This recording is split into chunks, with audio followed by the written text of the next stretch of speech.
Je vous salue dans le précieux nom de notre Seigneur Jésus-Christ. Alors, en ce jour, l'Éternel a jugé bon de nous parler sur cette pensée du jour, comment fuir la tentation.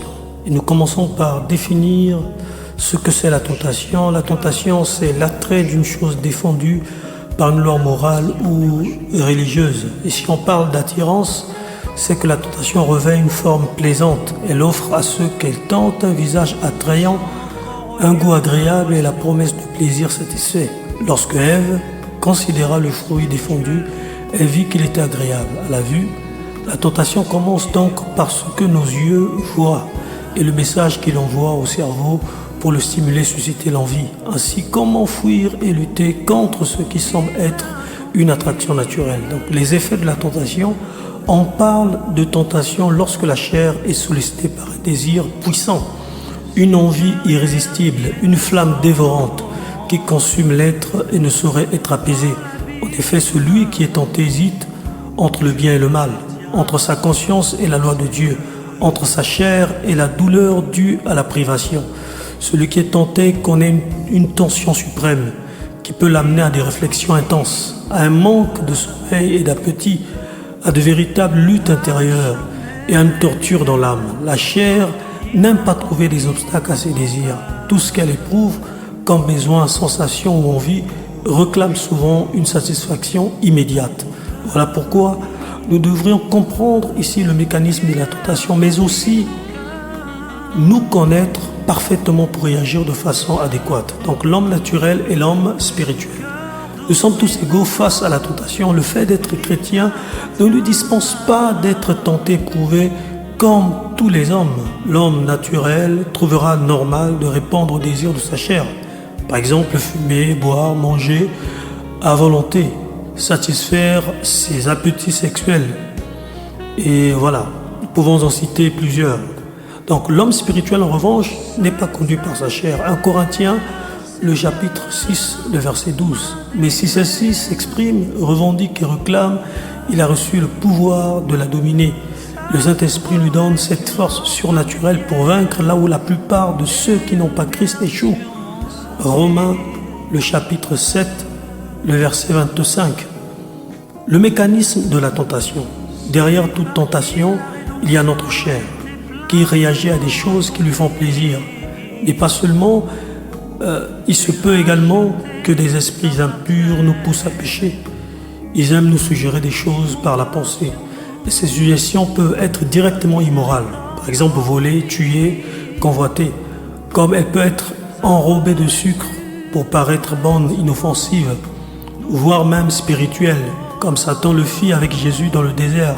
Une fois la pensée suggérée, le cerveau dispose de quelques secondes pour l'analyser, l'accepter ou la refuser. Le croyant spirituel, habitué à veiller sur ses pensées, la refusera. Le croyant charnel, quant à lui, l'acceptera. Le venin de la convoitise va alors se distiller en lui et jusqu'à la prochaine étape qui est la consommation. Une fois le péché consommé, il produit la mort. Jacques, le chapitre 1, le verset 15. Pour piéger les croyants, Satan ne viendra jamais avec des propos antibibliques.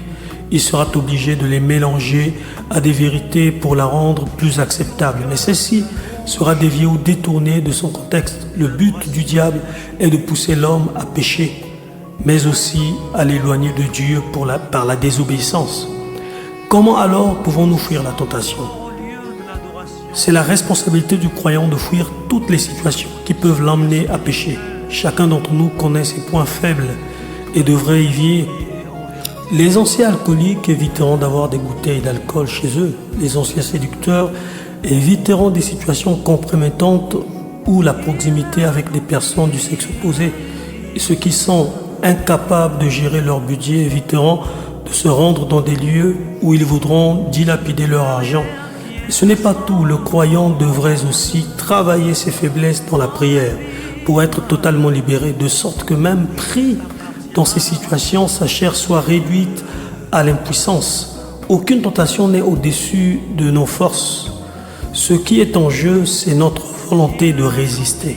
Et cela passe par la compréhension de ce que le péché, ce qu'elle cause comme dégâts dans l'âme, mais aussi son issue, à savoir la mort.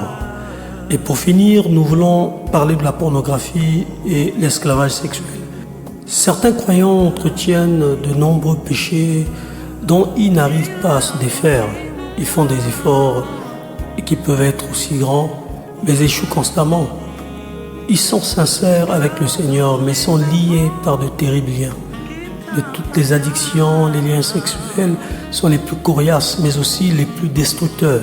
L'immoralité sexuelle et l'impudicité sont des péchés que la Bible nous recommande de fuir, car ils affectent les trois dimensions de l'être, l'esprit, l'âme et le corps. 1 Corinthiens, le chapitre 6, le verset 18. Par exemple, la pornographie, qu'elle soit sur Internet ou par le biais de films ou de revues, est un véritable fléau dans notre société. De nombreux croyants en sont atteints, y compris des pasteurs et responsables d'église. Donc, 1 Corinthiens 10, 13, aucune tentation ne vous est survenue qui ne soit humaine, et Dieu qui est fidèle ne permettrait pas que vous soyez tentés au-delà de vos forces, mais avec la tentation, il prépara le moyen d'en sortir afin que vous puissiez la supporter. Donc sachez que Dieu ne peut pas livrer un combat en votre faveur si vous n'êtes pas déterminé à le remporter.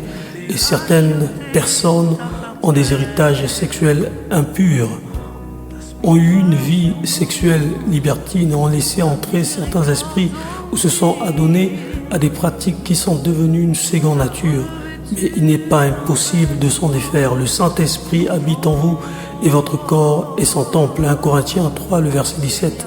Donc un croyant ne peut pas être un esclave du sexe et de l'impudicité comme ceux qui ne connaissent pas Christ.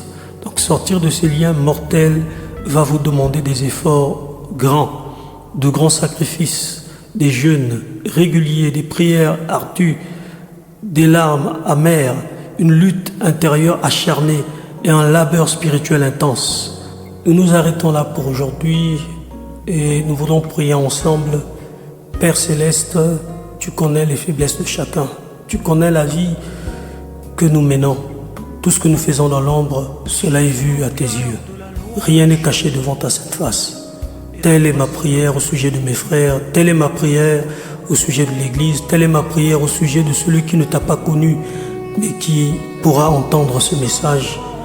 Quel que soit le péché que tu fais, mon frère, quelles que soient les erreurs que tu as commises, l'Éternel étend sa main, l'Éternel ouvre son cœur, il étend ses bras, car la main de l'Éternel n'est pas courte pour toucher, ni son oreille dure pour entendre. Mais ce sont nos fautes, nos erreurs qui éloignent l'Éternel de nous. Voilà pourquoi Christ dit, revenez à moi, dit l'Éternel, afin que je revienne à vous. Que chacun se répande, que chacun abandonne le péché qu'il fait, que chacun abandonne la faiblesse qui le conduit tout le temps à récidiver, et que nous voyons l'œuvre de la croix. Les Juifs furent mordus par des serpents brûlants et leur regard était jeté vers le serpent d'airain qui est Christ. Et Christ a dit, de la même façon que le serpent d'airain a été élevé dans le désert, ainsi le Fils de l'homme doit être élevé dans la gloire. Seigneur, nous savons que tu es élevé, tu es au-dessus de tout et tu es la tête de l'Église. Tu dis, même si les portes du séjour des morts pourront être ouvertes, Jésus, tu nous dis qu'elles ne pourront pas prévaloir sur l'Église parce que celui qui est la tête, c'est toi. Et voilà pourquoi, Éternel, nous te plaçons au centre et au sommet de la vie de tout un chacun de nous, partout là où les gens sont en détresse, partout là où les vies sont plongées dans l'iniquité, dans les ténèbres.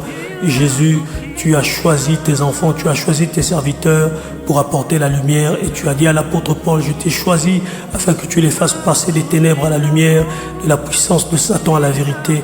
Et voilà pourquoi, Seigneur, telle est ma prière, que celui qui était dans les ténèbres, qu'il voie ta lumière par le nom puissant de Jésus-Christ. Amen. On est ensemble.